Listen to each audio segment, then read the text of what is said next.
Good evening, everybody. Thank you for making it on this rainy but warmer day. So appreciate you attending our meeting. Tonight, we're going to do our meeting a little bit differently. We normally reserve questions to the very end.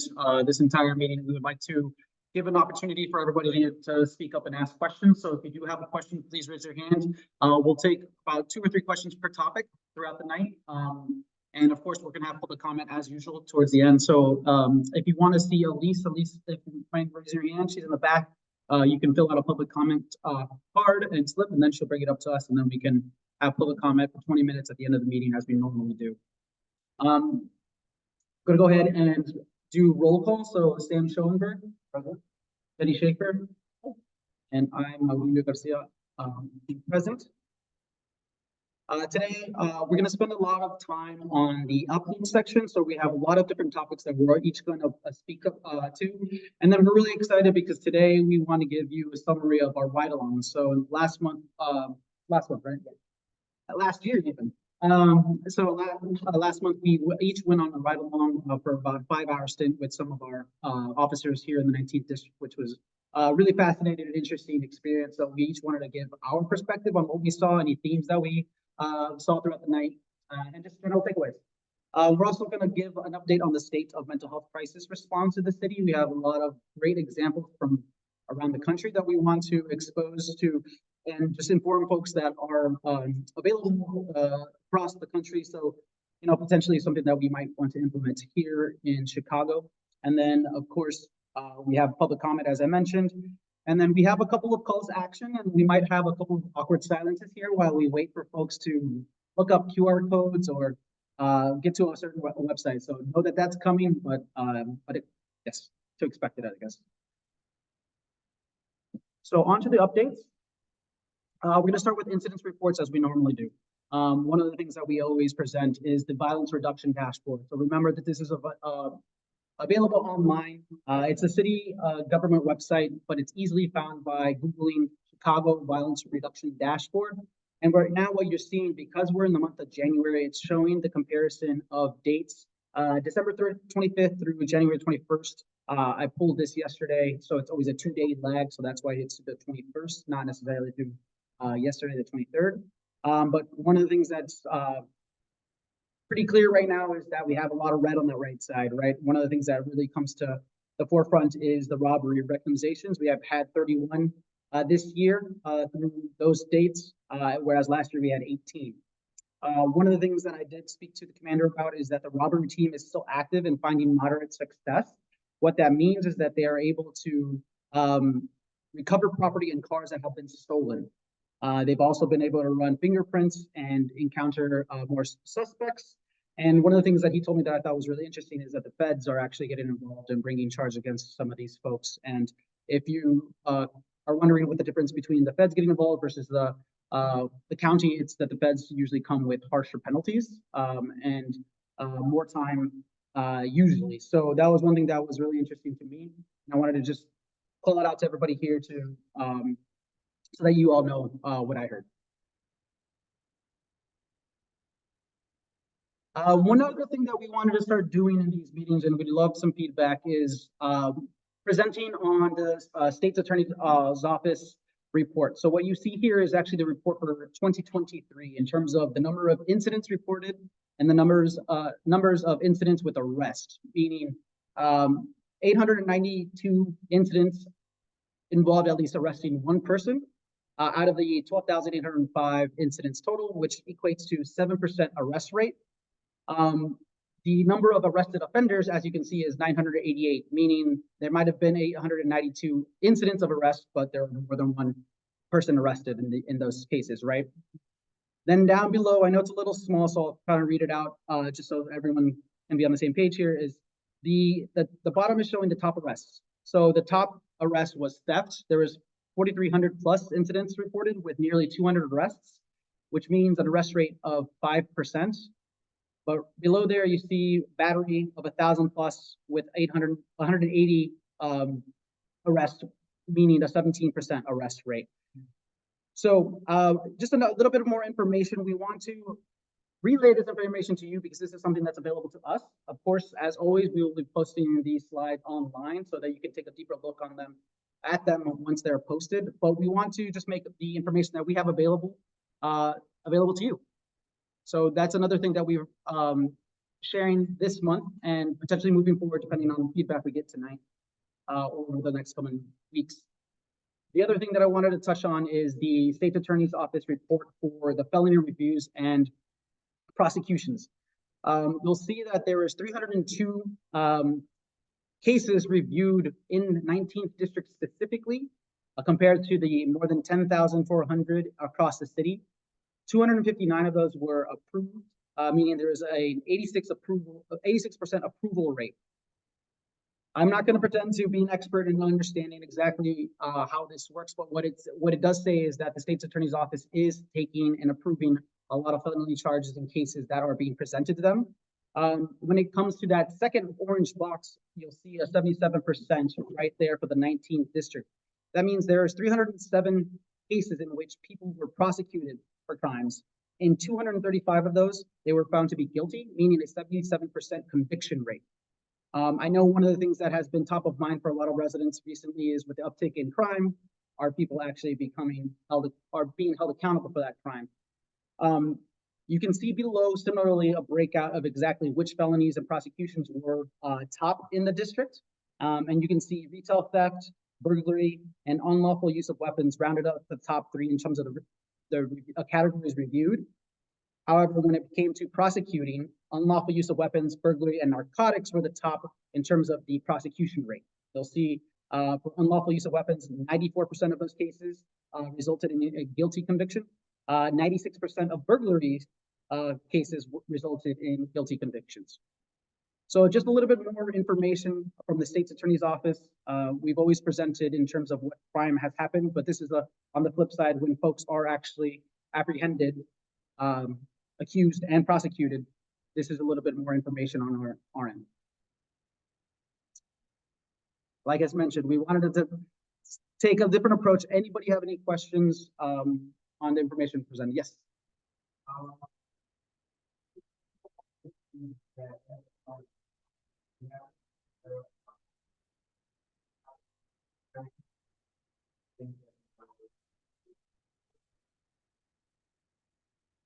The question is, do we have any information related to plea deals, things that do not go to trial? I'm pretty certain this includes all guilty as well as verdicts. Because as some might know, like 90+%, I'm sorry. Very high percentage of cases in doubt, so that is no trial, guilty to every charge or every offense and conviction by the state's attorney's office. But these numbers, I believe, include all of the pleas and all of the offenses. Yes.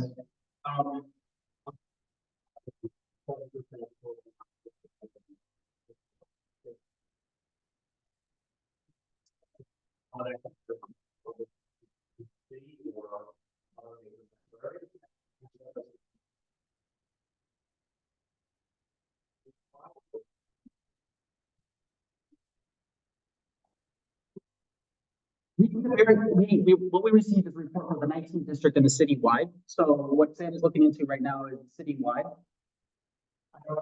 That doesn't happen. It should be on the top. No.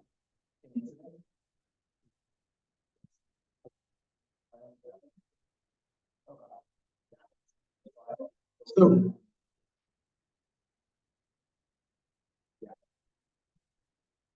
that's a good point of feedback. We'll put some reference points in the next time.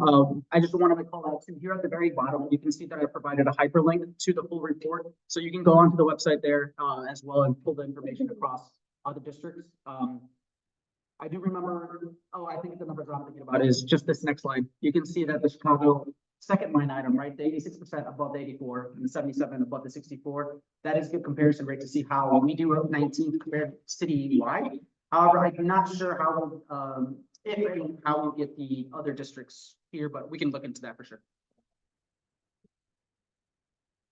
And I also have any or Captain Ford, who's the second in command to the commander assigned that district, and he was talking about more recent arrest rates, and there's always this discrepancy. Huge number of arrests, but very low number of arrests. Why is there such a discrepancy? And I think that's something we're going to consider having questions about. I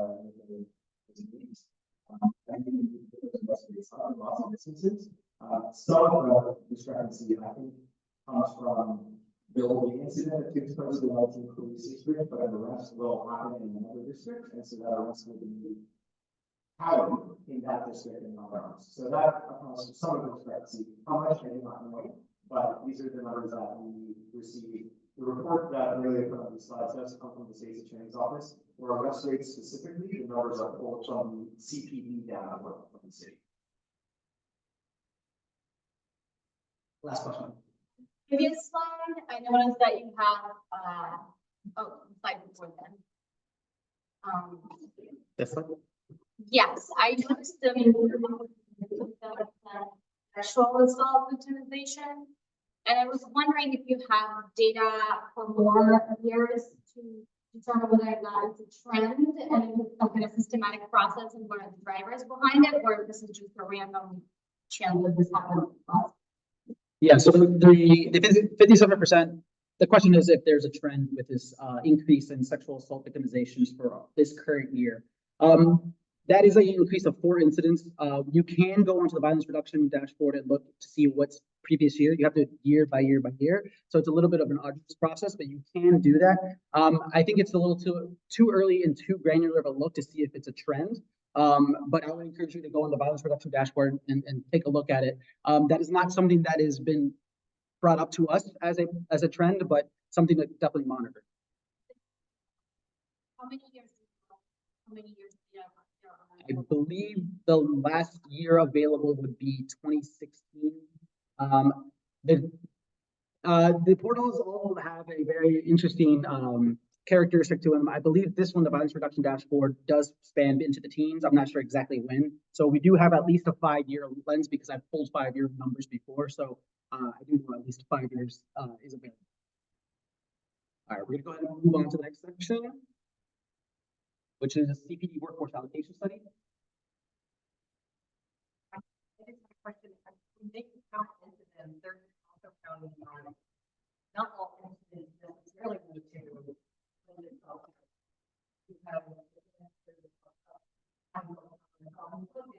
other things are considered as useful. What's the scope of the incident that means not looking to what's going on, you know, conflicted or something like that. Another good question. I think that's a good question to bring up to the state's attorney's office. You know, we have a very static report right now with very few definitions. So that's a great question to bring it up. We'll definitely look into that. You know, with the office of the state's attorney's office. Yeah, we're going to move on to the next section. Okay, before I actually go ahead and talk about the workforce allocation study, I would like to introduce our new CAP sergeant in the 19th district, Sergeant Angelo. Thank you for being here. And him and I have met last week maybe, and I'm really excited to have him here. He's talked about trying to revitalize what CAP looks like and really make sure that it's more than just presenting numbers and actually has some other ideas of what can be done to improve community safety and hear from the community. So please make sure to go meet our new CAP sergeant. We're happy you're here. Okay, workforce allocation study. Oh, I just delay by 5 seconds. So as you guys know, we've been talking about this workforce allocation study since December, I believe, or maybe even November. It's something that we feel is really important to make sure that we move forward with data-driven decisions for what workforce looks like and where officers are placed when they go out on duty. We also think it could help us provide better answers about making sure we have officers out on beats when crime is highest. We are very excited because Alderman Martin is introducing an ordinance to City Council. Some of the things that we really like about this ordinance is that it requires a timeline for completion. We have talked about this for a long time now. There are many people in the city who are in agreement that this needs to happen, all the way from the inspector general to the superintendent of policing. We need to get this done. So we like that it has a timeline. It also calls for an ongoing analysis. So it's not like we're just doing this once and being done with it. We actually are going to continue to monitor these levels and make sure that we are doing this in a data-driven way and that we know where and why we're placing our officers where we are. And the other thing that we really like about it is that it ensures for an open and transparent process, so that there'll be quarterly updates about how the report is going. We ask to be included in those updates, and I think that was really going to add to the ordinance to make sure that district council members will hear what's going on, and we obviously want to share that as well. But we think that this is a really important step because in the past, when workforce evaluation studies have been completed, they have not been shared with the public. And the little that has been, a lot of it was redacted. So we are excited about those specific parts of the ordinance. There are some steps that we need to do though to get this ordinance passed. We are waiting on a meeting to happen with the committee on police and fire. That's where the ordinance will be introduced and voted on. If it gets voted on, if it gets affirmatively voted on, it'll then go for a final vote in city council. We are really frustrated, to be honest, because we've been told that this meeting is going to be in December and then in January, and it still hasn't happened. So we are wanting to see movement soon. We're wanting to see action on this. We are giving everyone one last opportunity tonight to sign on to our letter, and then we are going to be sending it to the city council members in that committee so that we can tell them that it's so if you want to, there'll be a time in the end, but if you want to also please scan that QR code and sign on to, you can read the letter and sign on. Another good point to make is when Jenny talked about the superintendent's office being in support of this, superintendent's now being in support of this. I have spoken to our commander Dasani, myself, and brought up this topic, and he is also in support of this, a CPD workforce allocation study and seeing the benefits. So I do want to just note that in the 19 specifically, it also has support within the CPD as well. One thing that he mentioned at the meeting that we had, Sergeant Commander Dasani, was about, I mentioned it last meeting too, but about the detectives and how their work, they have done an analysis of how the detectives have been working with it, and they've done a complete reshift of how that is going to be moving forward.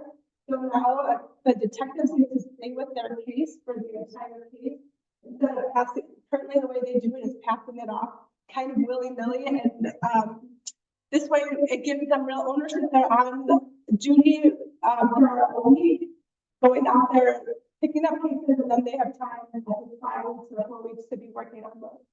So workforce allocation study can also give like practical solutions of what we can do to make sure.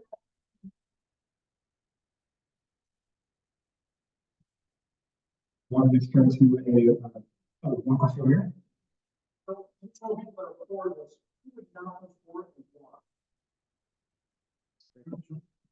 I have a very areas of authority. You know, the truth is, and we should be prepared for this. You know, in workforce allocation study, we'll show that we need to shift our resources in ways that some communities might not like.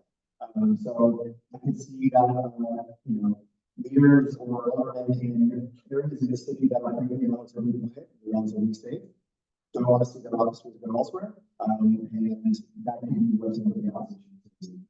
So you need, what I'm hoping for is that we actually have some facts and information on which we can make decisions, which right now we're just not looking at.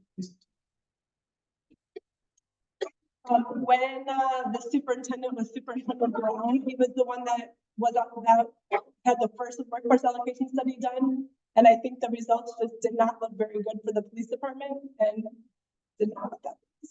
So could be that.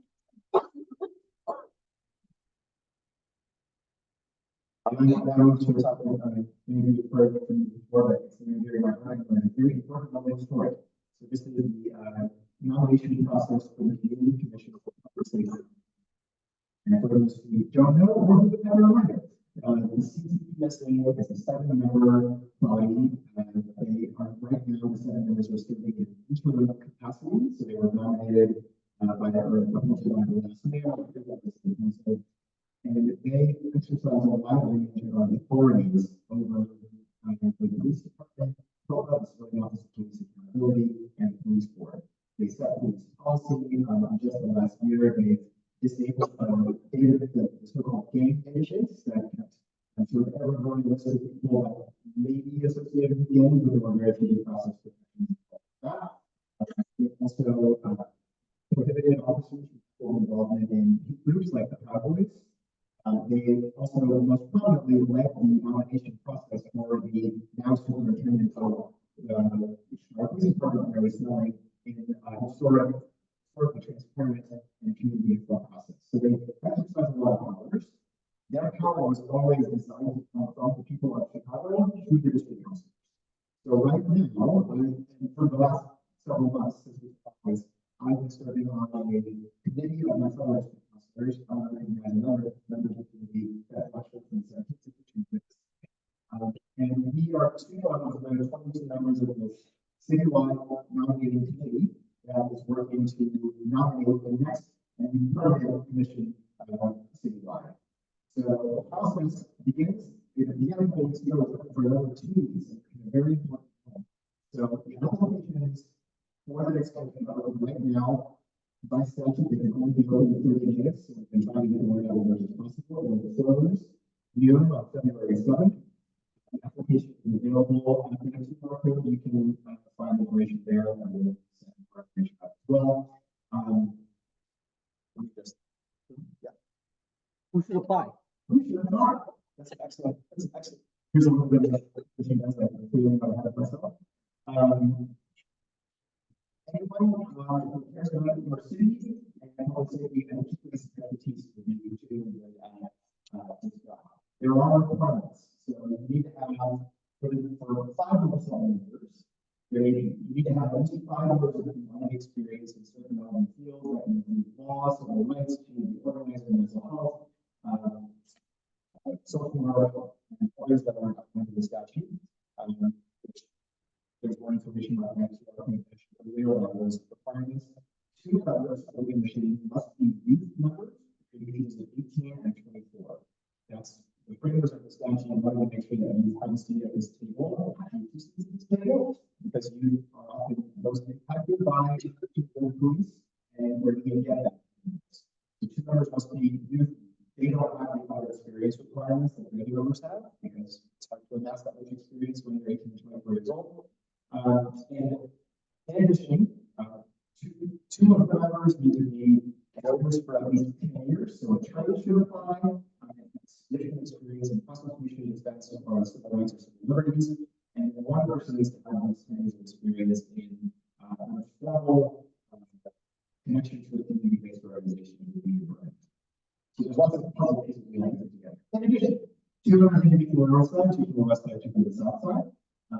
So that's the task of the nominating committee is finding the applicants that fit these criteria, and then we have to interview at least 4 people per spot, and then nominate at least 2 individuals per spot to the mayor. So the nominating committee's goal is to nominate 14 qualified individuals to Mayor Johnson. He will then appoint 7 of those members, and then send those to the city council for information.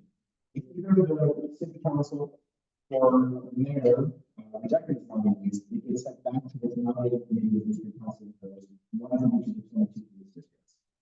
So it's a big old complicated process. But the point of it is simple, just to make sure that policing is community-led, that it reflects the diversity of our city, that we bring subject matter expertise and the value of transparency and accountability to policing, which is what we should have commission and district councils in the first place. Did that answer your question? Thank you. Thank you. So how to apply? This QR code explains the information. Yes. You mentioned this will be permanent members that are appointed. Are they term limited and how frequently will they be renewed? For this first voting, because we are replacing the Paul Stewart members on the commission on us, there will actually be a drawing of slots for some members who will be 2-year terms and others that will be 4-year terms. And that will happen after their so if you apply, you could be spending either a 2 or 4-year term. The reason for that is so that going forward, all members will be on a 4-year term, and we want the terms to follow in a standard way. So it would be 3 applicants or 2 applicants. But it's a maximum 4-year term. You can serve a maximum of, I think, 10 years total.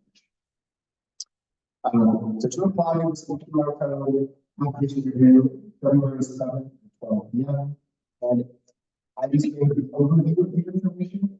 If you want much of the same information, opportunity to ask questions, getting a much more granular view of what it takes to provide what the agency is looking for. There's a webinar on this Saturday at 10 a.m.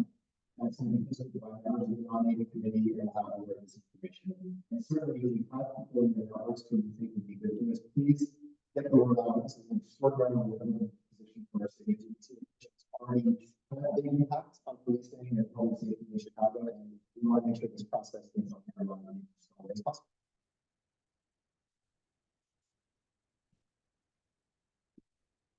All right, the next thing we want to keep you guys informed about are some of the Inspector General reports. As you know, she audits different departments of the city and kind of just shares how they're doing. And we actually have 2 very good reports to share. The first one is about the video release policy.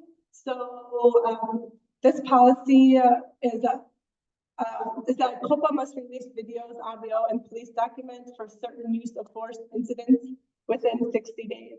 This was a policy that was instituted after the lengthy delay and resistance from the city of releasing the footage from the Laquan McDonald shooting. And this was a policy that was put in place. The Inspector General, I think in 2019, released a report showing that that COPA was not meeting the 60-day requirement, and they were delinquent many times. She recommended, the Inspector General recommended different courses of action for different city bodies, including CPD, OAMC, COPA, and the mayor's office, in order to make sure that they were becoming more compliant. And this new report, we can go to the next page, has great news that we have become very, very compliant with this new release policy. So as you can see, before in 2016 through 2019, you can see that the median number of days until release was right about 60. So that means we have plenty of times over that. It has dropped in 2021 down below 30, and then kind of hovers throughout that below the 60-day requirement, which is great news.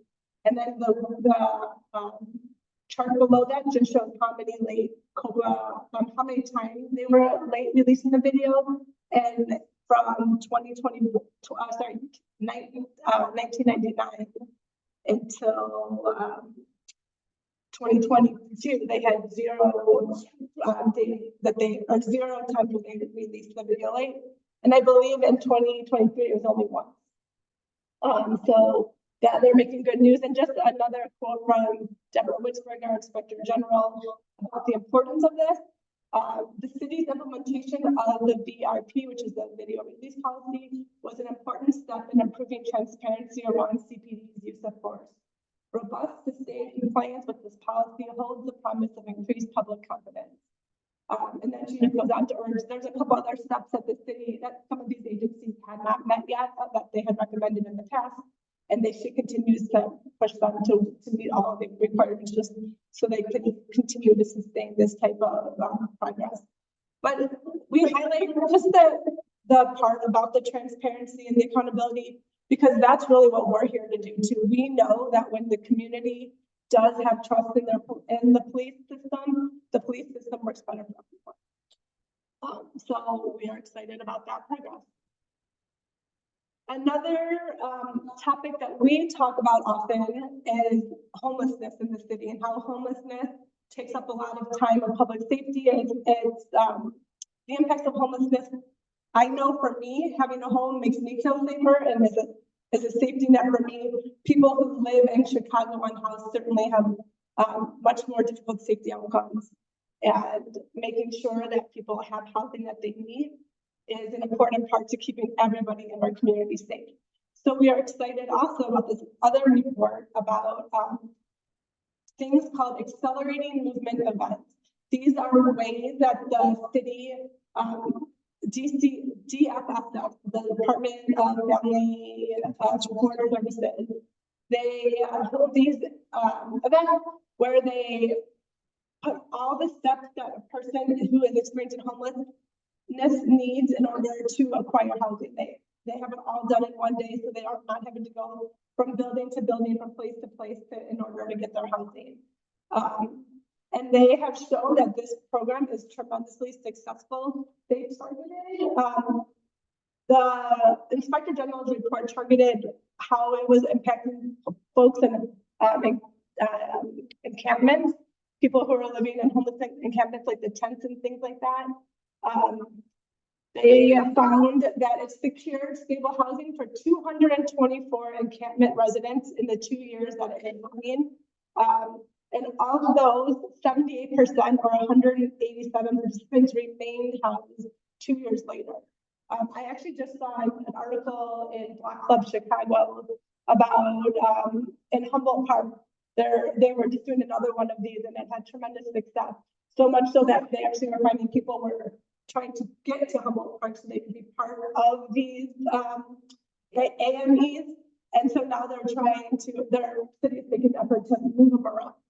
But we know that homelessness doesn't just impact people in encampments, there's also people who are living in shelters. There are people who are, doubled up, which is, they just don't have a permanent spot to live. Maybe they're staying on a friend's couch for a little bit of time. So in total, the AMEs have connected 1,888 people, 88 households with permanent housing.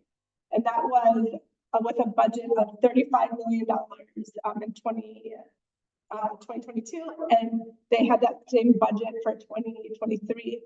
I do not know what the budget is for this year, but ensuring that we have ensuring that we continue to think this way about what housing looks like is extremely important. Yes. Question, tangentially related. I know that in 46 Ward, Other Woman Play is supporting a project that is trying to establish a homeless shelter next to the Wilson station. And I was wondering if you're familiar with that project and if you have any thoughts on that. I've heard of it, so I'm not ready to speak on it, but I definitely can get in contact with her office. I know that's something that's very important to her, especially because of the 46, we are hit a little harder than other parts of the 19th district in terms of just homeless. So that we'll definitely put that on the list.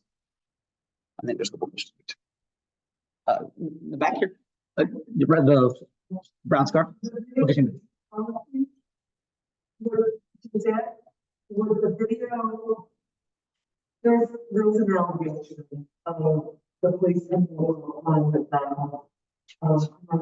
That the bits have gone to whatever, like the Burger King or whatever it was, and erase the video tape, the footage.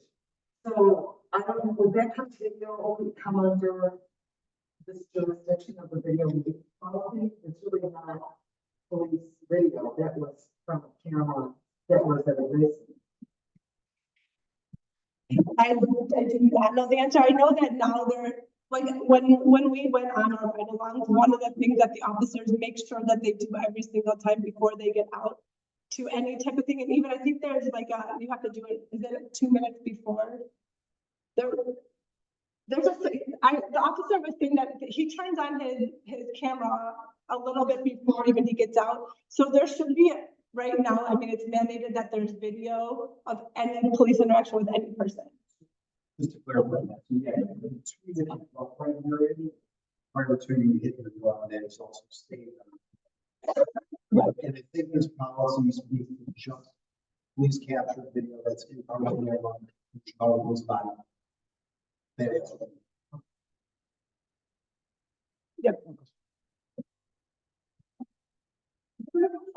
Are they social action group at Temple's, so on Chicago? And we have been in your group since its inception. We like your goals, we like your aims, and at our monthly meetings, we have reported almost everything that you have spoken about and what you have done. What my specific question is, we're a small group working for social action. We like what you're doing. Can you tell us what you would like us to do to help you in what you want to accomplish? I love that question. Thank you. I mean, I think the biggest thing that we want to do is to be able to have people come to our meetings. So making sure that people know about our meetings. We would love for people to email us. We're very responsive via email. We'd love to set up small group meetings. Any way that we can get out and talk to community, we are happy to do. We try and show up at other people's meetings.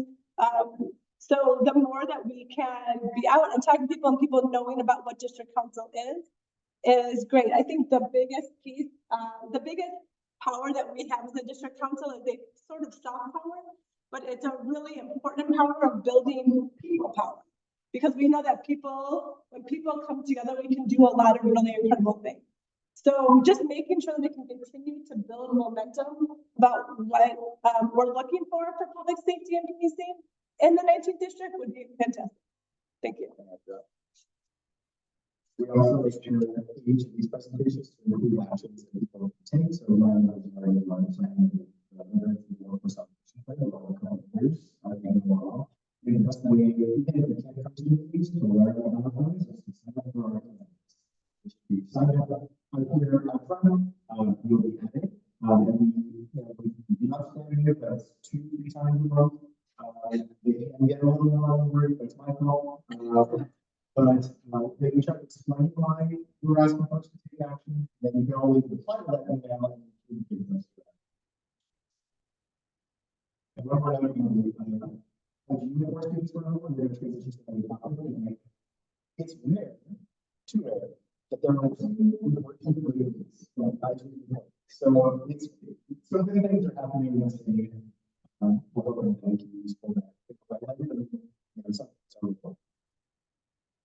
And actually, I'll just quickly say one other piece of good news from the ING's office is that so not good news, Chicago is under a consent decree.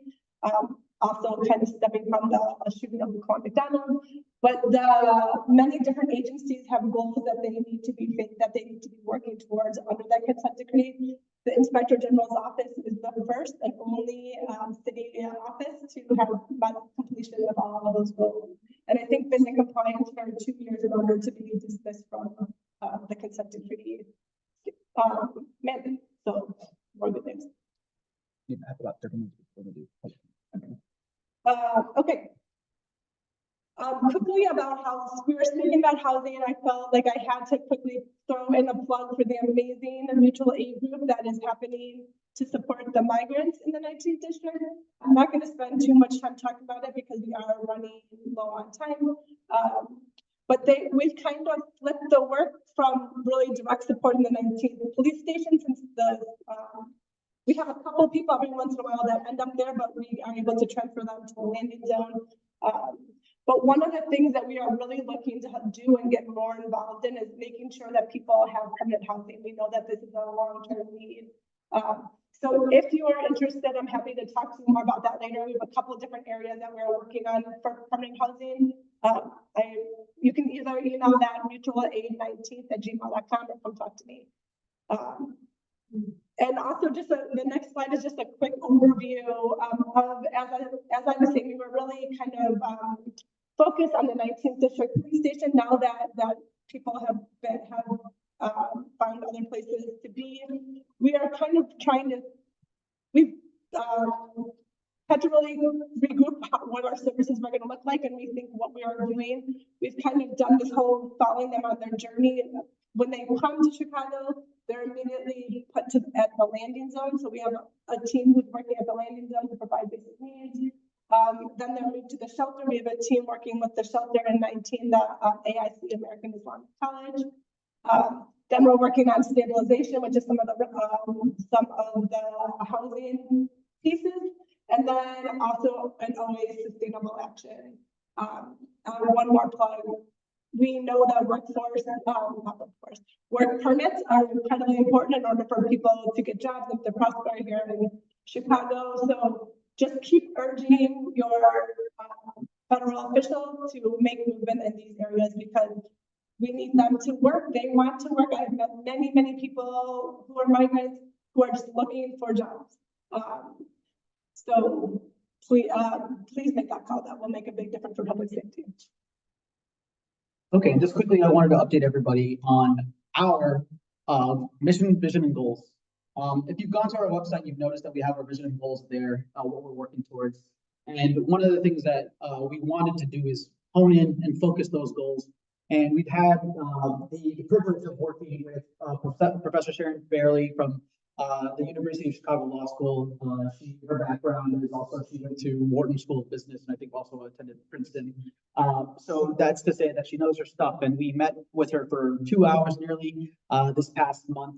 And what we're trying to do is what you see up there, create a pyramid in which we will be able to articulate and appropriately communicate our vision, our values, our goals.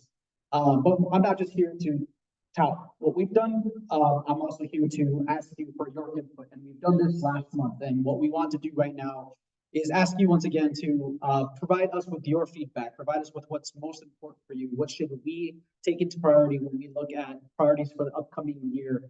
One of the things that we are going to do next with Professor Fairley is that we're going to come up with very specific strategies that align with our goals and our mission, and then tackle those strategies one by one and in parallel, honestly. So this is just a long-winded way of me saying, please let us know what you think we should be focusing on. We have another PR coach here. We'll have another one at the end of the meeting, but if anybody wants to take a quick picture, I'll wait to move the slide.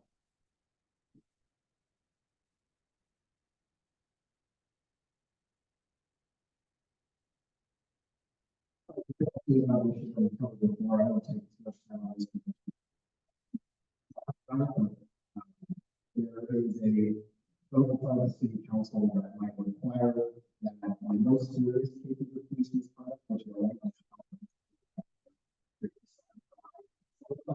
police board, first, this was not something that the city of Chicago agreed to. It was an enforcement policy by an arbitrator. It was a vote from the city council in December that rejected this and sent back to the arbitrator based on this, back to the city council with the same opinion, and the city council is going to vote on it again. So we have all three of us joined 41 other district councils across the city and asking the city council to reject this. That's the latest there. And we asked them to call their other persons and have them vote against this. All six of them voted no, and it was the preference last time. It's really hard with this time because if they vote again this time, it might go to order. From my perspective, this is a big part of having a board, and the city council should not be allowed to say that public transparency should be the order of the day. In most serious cases of police misconduct, where the potential penalties would be more than a year of suspension or termination. So those are problems. And we'll have to my discussion phase part, and then we have to discuss the articles. But we did want to give an update to each of you on the ride along that we had to take the office of the I'll start with Jennifer Leo. I got to ride along early last month, On Wednesday evening shift started 5 to 10 p.m. With Officer Michael Louise, who is a field training officer, which is a patrol officer who has a freshman academy officer who they're taking day-to-day through their tour to experience what it's actually like working in a scenario. And also with Officer Tornado, a commissioner patrol officer who was on his last day with Officer Louise and his last day with the STO cycles and moving the next day to the 11th district where they're about to practice. So it was just a wonderful 5 hours, especially because Officer Louise is gregarious. Both of them are, but they were very well answering the questions. Officer Louise has been in the district for several years, been field training officer for more than a year. He's clearly, ambitious, wants to take on more of a supervisory role, takes that job really seriously. We talked about how consistent he was in his beats, so he covered beat 1914, which is at the upper northeast side of the 19th East District of Uptown. It has a lot of mental health issues that he sees, more issues with gang-related violence or conflicts that we see in our district. We also talked a lot about just the overtime that officers are able to take. Officer Louise takes as many opportunities as he can to make overtime because he's like, I don't want to differently, I don't have other responsibilities, I can take the time. Some of those opportunities. And something I just noticed as well is just the technology that we have here. There's each of them has department sheet phones that allow their sort of mobile computers that they can plug into their squad car. It would black out the screen every few seconds. It was very hard to get a consistent view of the level what they were supposed to be looking at in the technology. So the incidents that we responded to, it was fairly quiet night. On our beat, we responded to the aftermath of car accidents, and one person in our left that scene, and the other one was an Uber driver who wanted to make sure they were all safe. We also responded to a call that Eagle monitor that was triggered within the zone area that it was not supposed to be, indicating that someone was potentially violating the protective order. That stopped moving really quickly, so it was just the person driving through the zone they weren't supposed to be, but not staying there. And then we also responded to the home burglar one that was technical, that was no one home, there was no door. One thing that I would say really strongly is there's kind of this plan going on before. So after the car incident, we responded to no one's hurt. It was very well, which was important to be taken. We then went to the Belmont and Western Station, which is our district. It is an active police station. It houses the lockout for the 19th Police District and other parts of Area 3, which is where we're situated. It also separately houses the detectives that cover our area. But we spent about an hour at the station filming it, which got left the 1914 SWAT. At the same time, the 1913 West 1914 had the officer on duty that night have to respond, unfortunately, to something that fell at night. Wasn't sure there was a terrorist at all, but the officer did not see how that scene was there. So we were sort of covering the 2 beats at once, and the report took up the corner under the level. So it's just some of those inefficiencies were on this. This is not to say anything that a lot of officers I was with, they were lovely and really dedicated, and Officer Louise is really trying to be up and promoting the department. Officer Fernandez,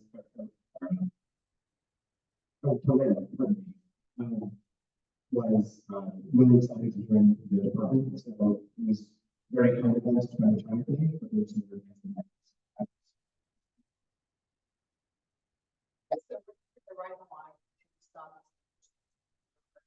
Did you make recommendations or part of the right one to give them feedback in this capacity or a long way to do it?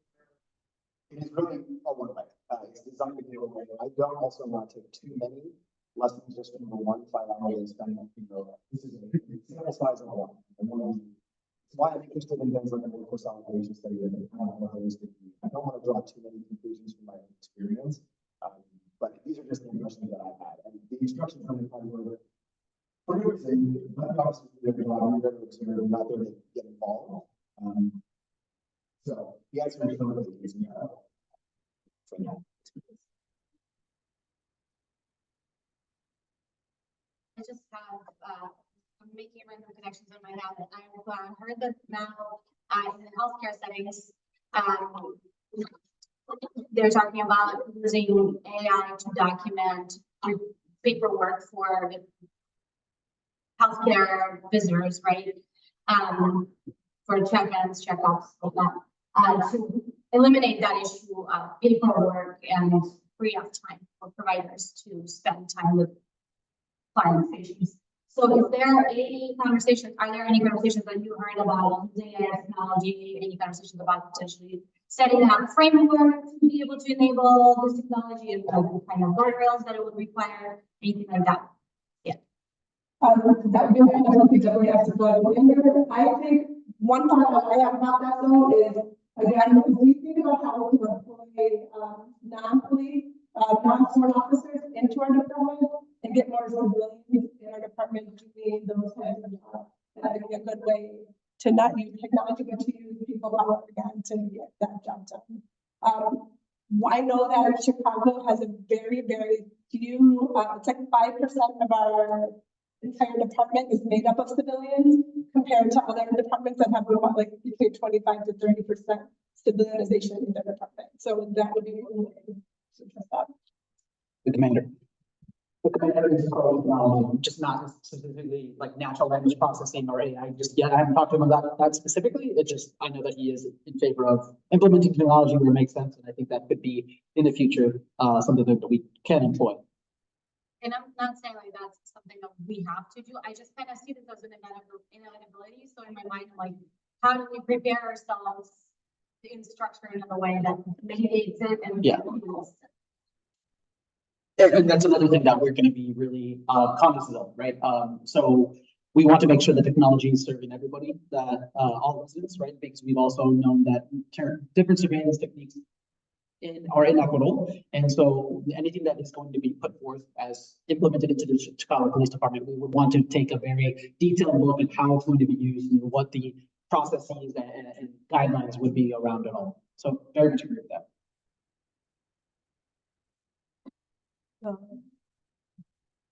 Okay, I'm gonna quickly talk about my ride along. It was a Wednesday afternoon, so it was very, very quiet. The officer I was with was Officer Wahlberg.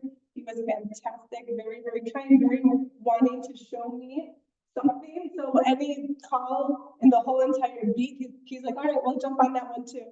And so we had three, I'm sorry, not the entire district. We had 3 calls that we went to, which I will talk about actually in the next slide. One of the things that I was really grateful for, and I think Sam kind of spoke to this too, is just the ability to sit down and really hear from a police officer about what his day today was like. One of the things that we talked about a lot and that he really mentioned was that he had mental health training early on in his career, and he found that really, really helpful. He thought that was one of the most impactful things that he has done. And if when we go to the next slide, I'll we can, like, he did very good at it. However, he mentioned that it had been years since he had another mental health type of training in his training docket. So making sure that officers get that type of training more often is important to us. I asked him about the new superintendent, if he had any feelings about him or if he's noticed any changes. And it seems like that's something that's higher. He said that's higher up than him. His job has pretty much remained the same. One thing he did say that he's excited about is, unlike the officer that Sarah wrote along with, he's got one more year to go before he's retired. He likes being able to ensure that his days off are not being canceled any longer. So he really appreciated that. And he was saying that the new superintendent has a big push towards ensuring officer mental health is maintained. So that was good for me to hear. I'm happy to hear that. We talked about the pursuit policy. He feels very frustrated that is something that they can no longer do as a department. He felt that was a tool that helped him. We see both sides as very, very dangerous for officers and civilians when they engage in foot chase.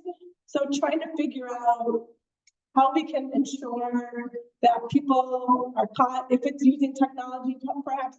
There was something I read about, like a taser gun that that attaches to a car and is able to slow the car down on its own. There are different solutions, but that was something he mentioned as a frustration he had.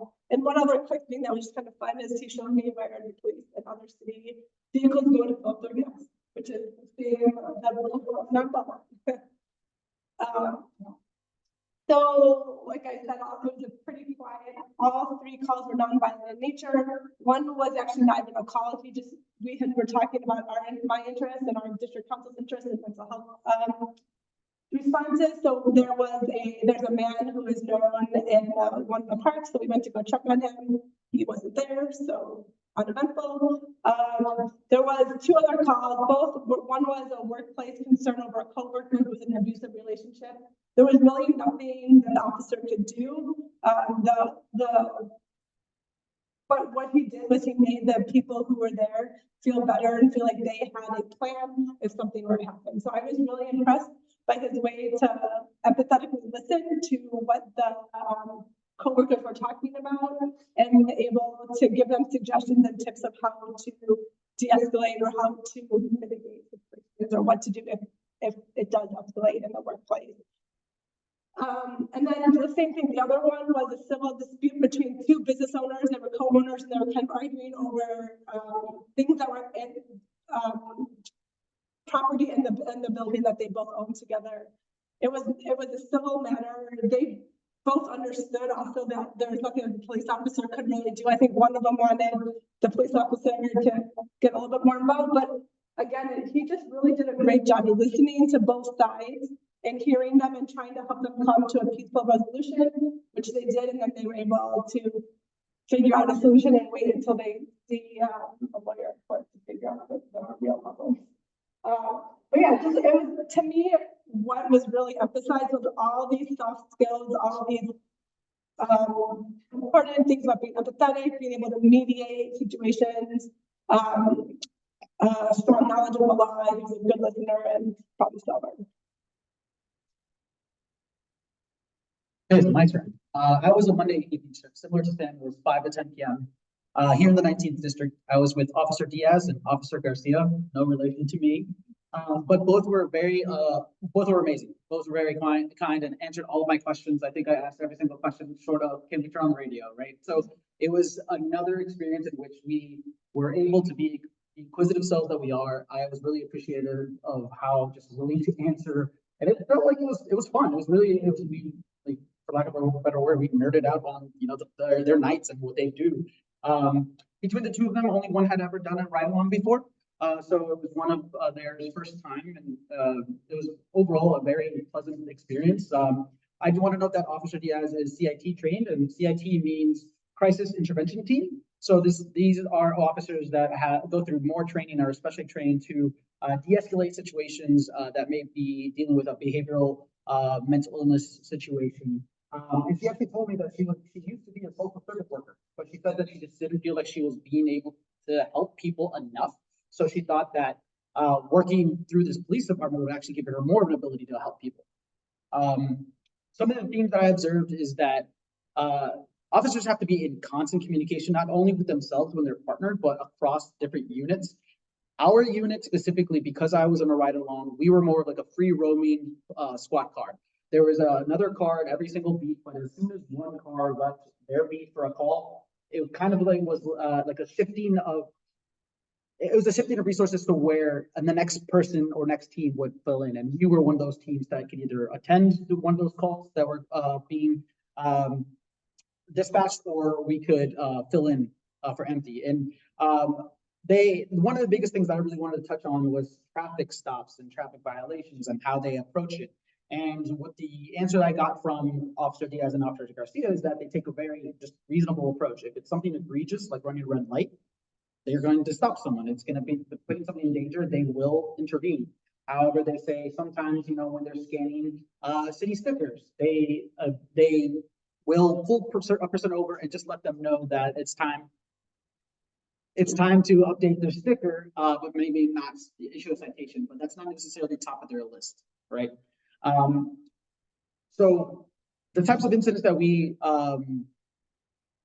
responded to. So there was a mental health disturbance call in the, I think it was the 46th or 47th, and was past the point of anything that was actually happened in that instance. I think is someone was threatening the lives of the people that they live with, but when we arrived, that person was no longer in the home, and we went to search, and I know other squad cars were searching for that person, but there was nothing we can do because there is no one to speak to in that instance. Another scary situation was there was a person driving the wrong way on Lakeshore Drive.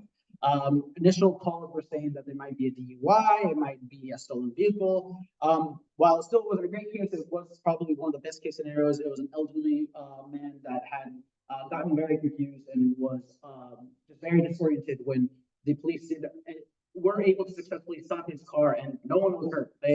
It was really amazing to see that the police department actually shut down Lakeshore Drive going both ways and were able to make sure no one else got hurt. We also went to Lincoln Square because Lincoln Square has been getting hit with a lot of robberies recently. So we wanted just to tour the area, understand how police cars are being deployed. And there was one on the north end of Lincoln Square, one on the south end of Lincoln Square. And so we were, again, that roaming unit.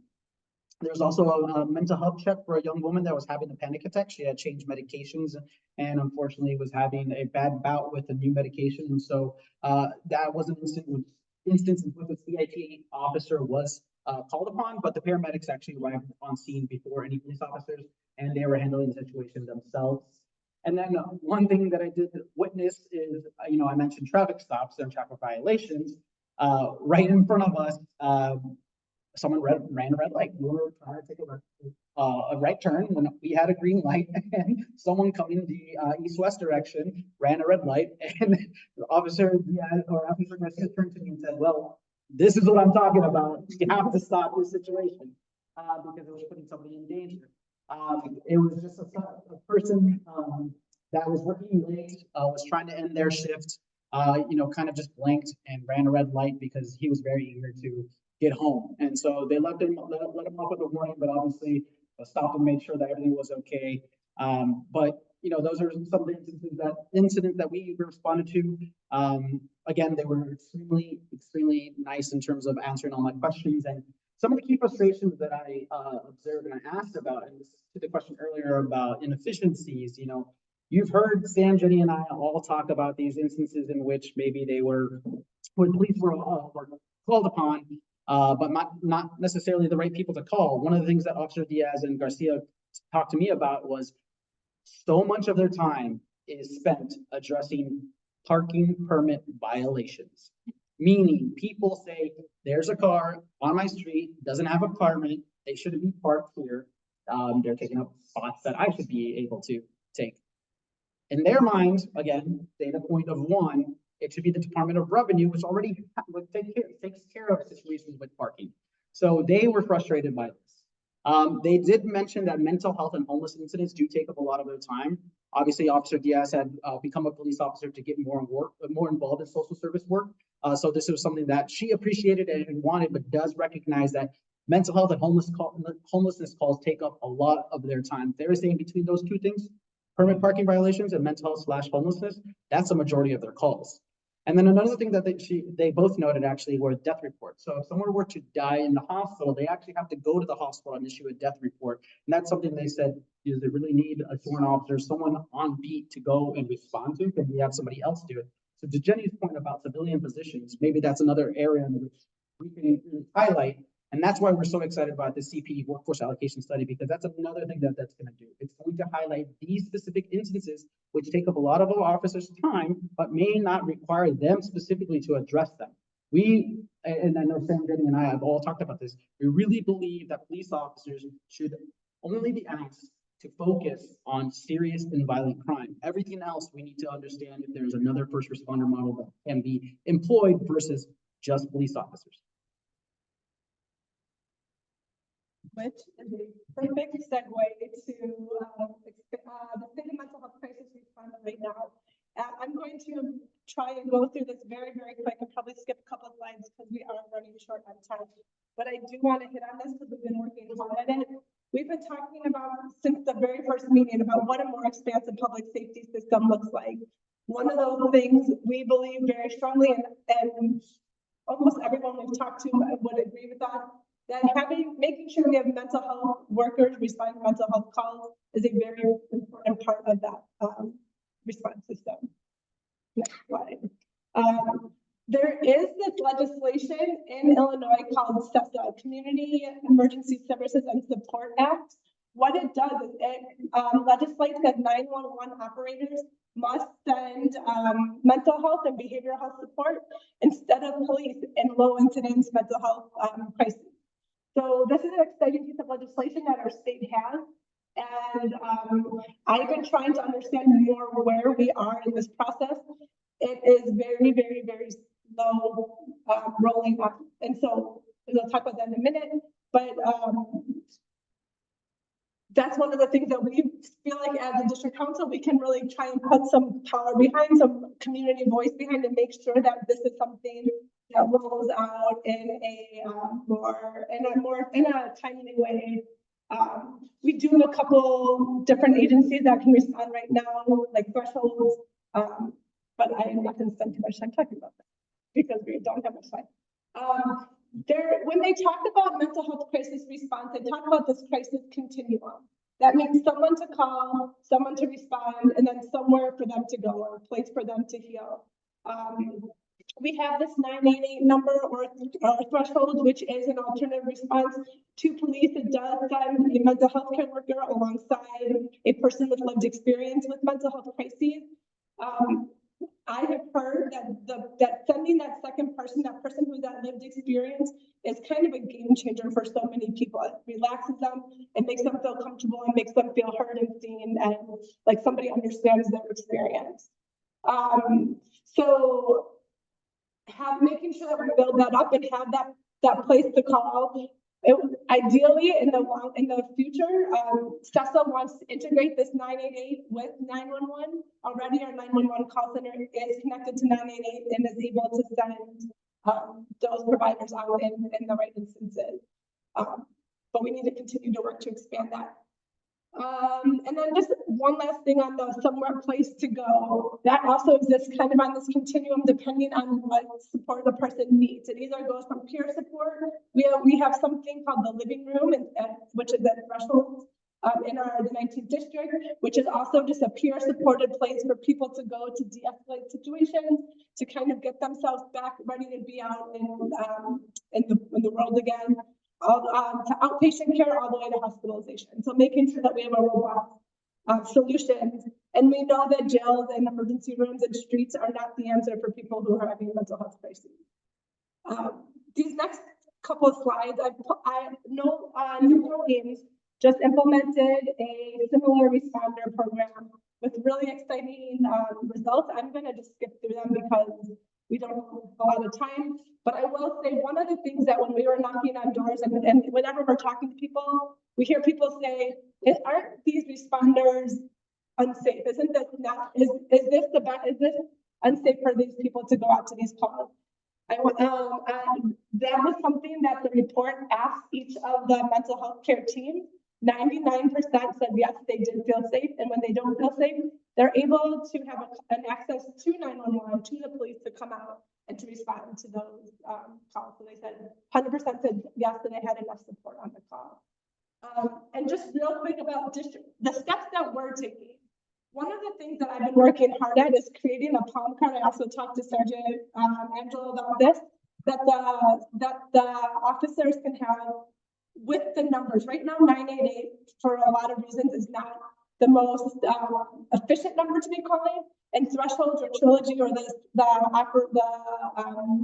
community-based organization that is operating in that zip code is the best person to call. So working on that. It sounds very easy. It's not very easy because even the system they're still trying to work it out. So, but that is something that I'm working to do, and I'm excited to share with people. I know Sergeant, the commander also said that that's something he's looking forward to being able to give the officers. We're also happy to share that with community members as well. I also have 2 key meetings with, I think, important stakeholders in this process. we've talked about the care team in other meetings. I'm not going to spend too much time talking about them, but it's a 3-person response in the 19, a police officer, a person with mental health, background, and then an EMT worker. I'm meeting with the lieutenant who runs that program and hearing questions for him and talking about if we can do things to help expand that. And then I'm also getting a meeting with, there's an advisory council in Chicago that's for the special legislation, trying to get more involved with that and seeing what's going on and just trying to get a better feeling for that. And then share information with community and advocacy efforts to expand mental health crisis response in the 19th. So we just want to continue to make sure that we build a very robust public safety mental health response in our district. Yeah. Important is even trauma stuff, and we talked about it here quite a bit in the past months. It sounds pretty loose. Like it's not, what city agency is responsible for really all mental health together?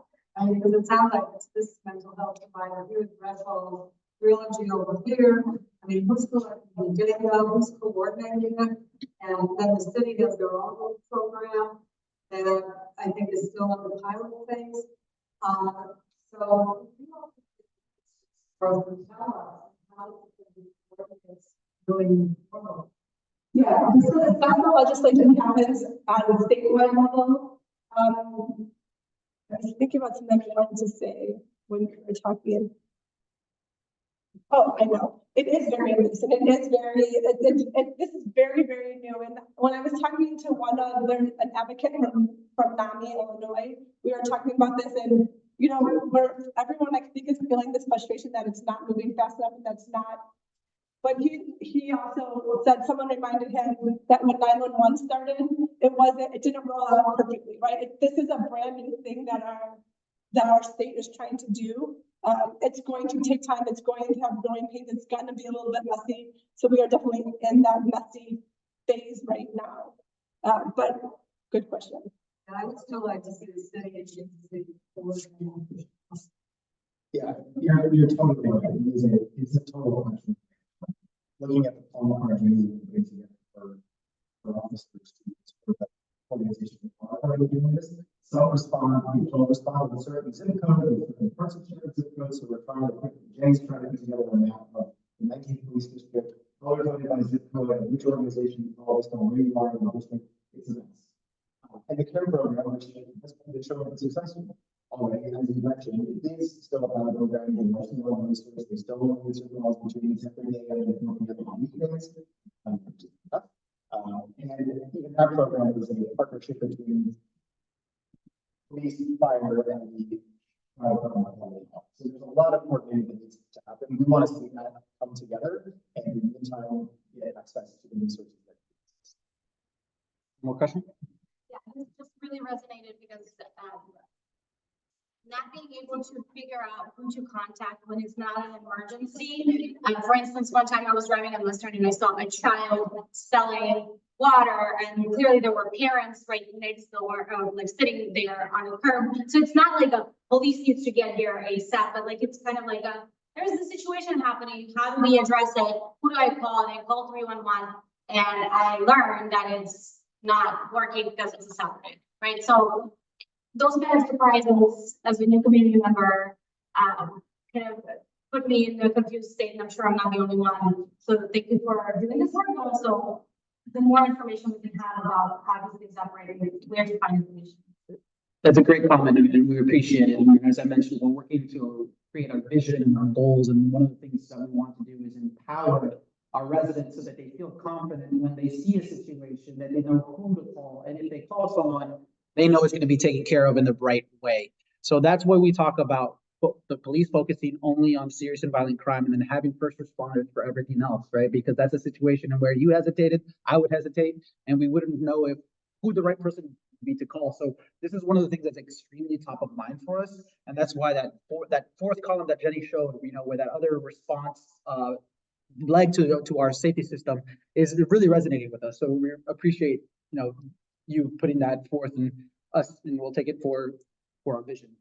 And I just wanted to add, this creates like moral ethical dilemmas, everyday moral ethical dilemmas, and exacerbates them, because then you're driving around, you're like, what could I have done, whatever, you know, is this child okay, is this person okay, you know, like, so really just having this kind of coverage would be good.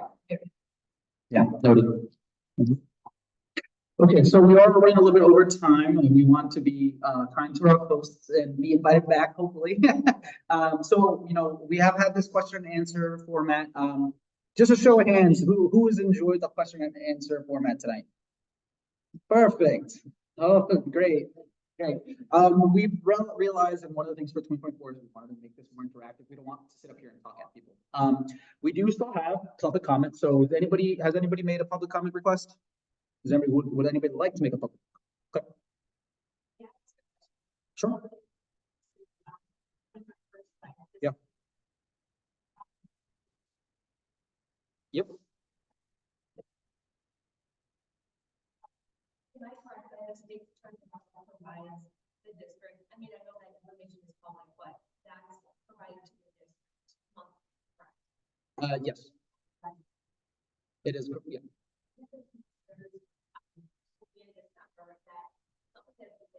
From this data is what's called CI, continuing investigation. And there could be a large number of that. And what that means is if the police have an inserted in or recommended by law, if the police arrest an offender and suggest charges, and the state attorney's office says, we need 30 more pieces of evidence before we can make these charges, it's considered a continuing investigation and that is accounted for these in this data. Can you speak to that, or how we ask the state attorney's office to provide us those numbers monthly, because that's something we ask not seeing. It's actually a real thing like for a lot of constituents right now. So and I might have that's not 100%, but it's a good conversation with one of the commissioners. That is interesting. Yeah, and just for the Zoom, that we are recording, no one's live, but the question was, how do we get the continuing investigation numbers be included in these reports from the state's attorney's office? I don't have much information on that. I think that's one question that we will put on our list to ask. I don't have a ton to add to that, but I have spoken to people at the state's attorney's office about all these issues. There is a lot of data that we are not getting. This is what they have been able to give us. I don't know. I don't know how to get more information from them, but they are in contact with us and they are very responsive to the questions that we ask. But that is something that he brought up, that there is this whole category, you're exactly right, of something called continuing investigation, that they have the police bring them evidence and they say, you know, we're ready to charge this person, and then the state attorney's office might say, this is not enough evidence, we need these other things in order to be able to charge. And then they put the tab closed, then they have to go out and give that more evidence. Real quick, just to comment that, you know, this big in, you know, your shooting cases, that nature, waiting for ballistic evidence of that, waiting for DNA to come back, waiting for what's happening, all that. So that's one factor in place. Or if there's camera footage or witnesses in the big ones, it gets continued. Exactly. Okay, well, with that, I'm just gonna announce our next meeting, and we have a couple of calls to action. Yeah, Claire, did you want to make a public comment as well? Oh, I'm sorry. I thought I had the question. Yeah. Yeah, please come on up. That way I can show off my timer. It's the same as last time, because I didn't get it. I get it to show last time. So that one's live, yeah. Just happen to make sure it is. Yep, there you go. All right, yeah, 2 minutes.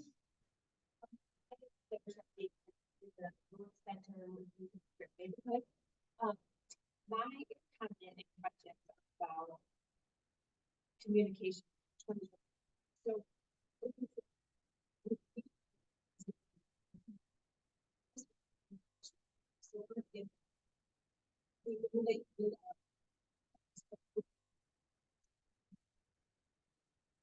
shows us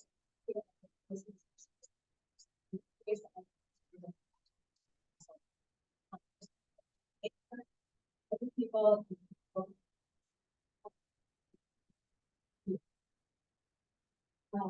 that.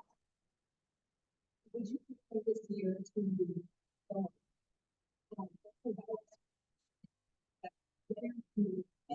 To make.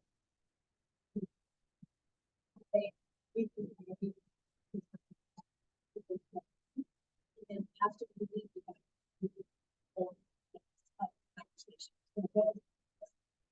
there are some initiatives being taken in. And we would like that to be a great piece of this. When we check to do this, anything good. And just, yeah. Your job description. That these meetings, ensure that the community is actually. And then as well as discuss these meetings will increase accountability and transparency. So that would be. And again, I've said this at other meetings. I know those of you who have heard me, in my neighborhood, the carjackings and the armed robberies are a big concern. And so we want to make progress, going forward. So we need good communication and transparency there. Thank you.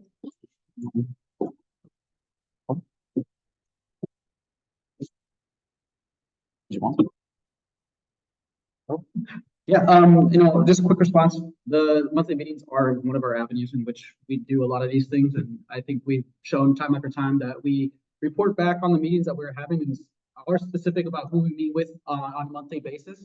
And I will also take this opportunity to remind everybody that this is a very important work and we're all dedicated and very passionate about the work that we do. It's a part-time position, 4 hours a week. I know I spent 2.5 hours just making this presentation last night. So there's, a lot of time that goes into it. We are meeting with alders on a monthly basis. Some of them have elected to only meet with us on a quarterly basis. I report out very specifically on the topics and questions that I speak with the commander about. I've always solicited more questions and I relay them very specifically. I think there's some people in this room that have benefited from that directly. And so, yeah, we want to continue to do this work. And that's not to say we're not open to feedback. We always are. But just one of the things that we do believe in is providing everybody with our best effort. And I think that's what we're doing day in, day out. So we do very much appreciate everyone being here. And then we're just going to end this meeting with a couple of calls to action. We had talked about the Chicago Police Department workforce allocation study. We do want to present your opportunity to sign onto our letter. We have a link to what that letter is specifically. And again, that is our letter to urge the Police and Fire Committee to vote on this letter and then present it to this wider city council so that they can take a vote to start taking action because we need this a long time ago. Vote on the ordinance. Very specifically, we voting on Matt Martin's ordinance specifically. Does everybody need that PR card? We're good. We can take a minute to fill that out if you haven't. We'd really love to hear your voices. Yeah, we have over 150 people. Oh, no, the next one. There's some. All right, and then this is our visions and goals and feedback opportunity. It's 3 minutes open. There's a question with open text if you want to write us a letter if you want. But we want to understand what you believe our priority should be for 2024.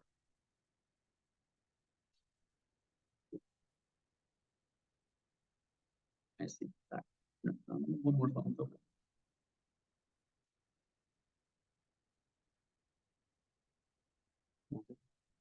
I'm just going to say real quick, just as a reminder, we are out in the community, maybe having lots of meetings, really touch on some of them. We are happy to go out and meet with your community group, meet with you individually. Please, this is our email address. Please feel free to reach out and contact us or at our city email addresses, which you can find on the website. It's our name with that city Chicago. But please feel free to reach out. We're always really happy to have meetings with people. And we will call the meeting Oh, one more question. I just wanted to say, I'm so thankful to have hosted you guys this evening. We were always wanting to come back, and we were very thankful for your hard work. And we're also very thankful to our police officers. I just want everyone to know we are in the same zone of district about protecting the safety of our police officers. Thank you so much, Charles. Thank you. Our next meeting is gonna be February 28th, another Wednesday, 6:30 PM, Uptown Church, which is at 4612 North Clifton Avenue. And the independent monitoring team is going to be presenting to the community. And thank you also. John, thank you, Officer John, thank you also very much for this. Thank you. Any? Good to see you all.